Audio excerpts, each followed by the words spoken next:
we're going to get into this week. The portal officially opens Wednesday. So, of course, we're going to break down the actual entries once guys make decisions, all that good stuff. But wanted to take a look at, and we're going to do this throughout the week, the top portal needs for some of the top programs in the country. We understand that championships are going to be won or lost here in this period, essentially. Obviously, it's all the last months leading up to this is all important in roster building. But right now, teams, especially these top 5 to 10 teams that all feel like they have a chance to compete for a title, more teams than that probably with the playoff system now, but they want to put these final touches on their roster, fill these final holes.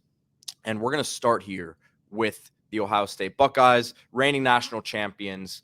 And there's been a lot of change there this offseason, coaching staff-wise, new quarterback.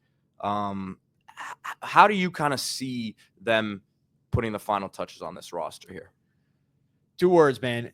Defensive line. I think that is priority 1, 2, 3 for Ohio State. They had a great portal season, I thought, as far as adding difference-making players, guys that are going to make a big impact on this team, whether it's tight end position, the running back position. I just think they've added impact players to make sure that their offense continues to run smoothly. Julian Saint had an unbelievable spring. Great spring game, looked accurate, looked like he's separating himself in that battle. So quarterback, you feel good about him. And I think he's got good weapons around him. Of course, best player in the country, good place to start. Plus Carnell Tate, another good weapon. And Brandon Innes. They got plenty of guys on offense. Defensive line, that was, of course, a monster strength for Ohio State last year. Jack Sawyer, you saw what he was able to do. Really, Tyleik Williams, I thought he was unreal in the playoff run. You had a lot of talent, as we'll find out here in the NFL draft when JTT gets drafted high, 1st and 2nd round, Jack Sawyer 1st and 2nd round, Tyleik Williams 1st and 2nd round, Ty Hamilton, he'll get drafted as well. So you lost a ton.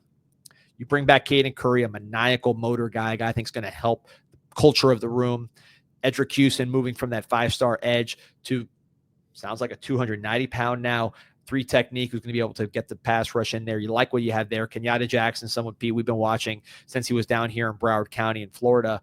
Super talented, always been sort of your prototypical defensive end from a size, speed, athleticism standpoint. He's starting to come on. I'm sure he feels like it's his time now as a redshirt junior. Logan George, I didn't mention, from Idaho State, portal guy, pleasant surprise. But I think you need more. You lost Hero Kanu to Texas. Mitchell Melton, who played a little bit at 2 sacks, 3.5 tackles for loss last season. Big edge, guy that gave you some size out there. He goes to Virginia. So you've lost those guys on top of what you lost to the draft. You need bodies. This is not just a position where you line up 4 guys and play ball. Even when you have 4 NFL guys like Ohio State, you are still rotating, keeping guys fresh.